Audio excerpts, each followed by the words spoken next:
We remain focused on the parliamentary elections in Colombia, and for that we welcome Santiago Salinas, Human Rights Defender of the Congress of the Peoples. Mr. Salinas, greetings and thank you for joining us. Greetings, thanks for the invitation in this important day for the Colombian people.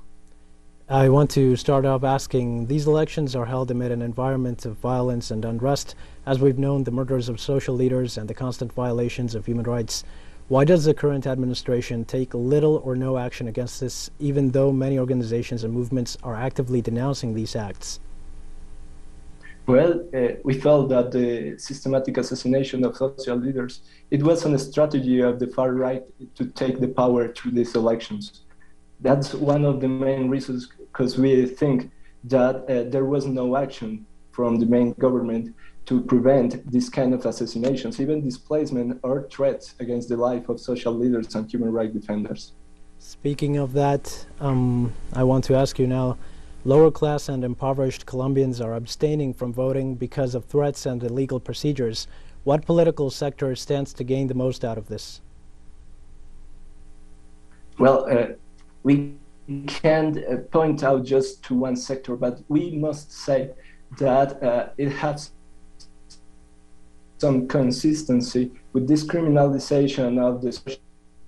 We've been seeing in recent occasions in Colombia. Colombia has just came through a social unrest through whole country, known as the estallido social, like this wave of mobilizations and demonstrations against the government. So we found like a disgusting coincidence that these same sectors were the same that it's been coacted to don't act or don't came to vote in these elections. What are the main challenges for Colombia's civil society today, and how do the coalitions that show a more critical view of the current government intend to face them? Well, the main challenges for Colombia, it's a historical challenge. If we assume the recent history, it's about a group of traditional parties that has ruled the country to almost 100 years. So to change that relation in the powers, to preserve the change and to corrupt, it's one of the most heavy challenge that we face right now. One of these is the lack of trust in the civil register organization, the electoral organism that it's in charge of the transparency during the elections, and the lack of faith in the institutional response to the denounces of corruption. So we face many challenges in the civil organization, but one of those particularly is the transparency in these democratic processes. Thank you for your comments, Mr. Also, Salinas. Yes, please.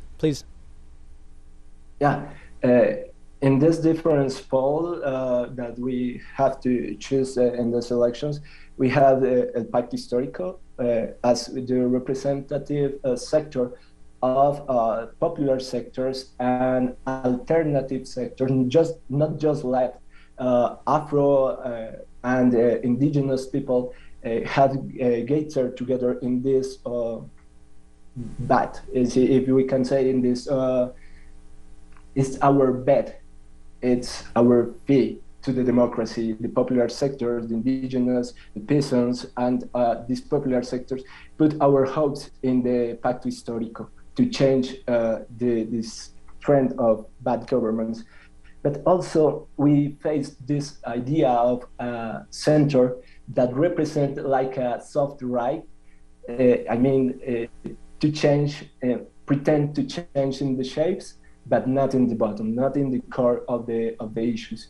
And then it's this another group that it's the gator of all the right and the far right is disputing in this moment the continuity of the bad policy that we came from. Okay, thanks for your comments, Mr. Salinas. Yes, Pacto Histórico is being followed by many Colombians. We keep our focus in the country as the country decides its fate in this electoral process. We'll be right back with more global news after this short break.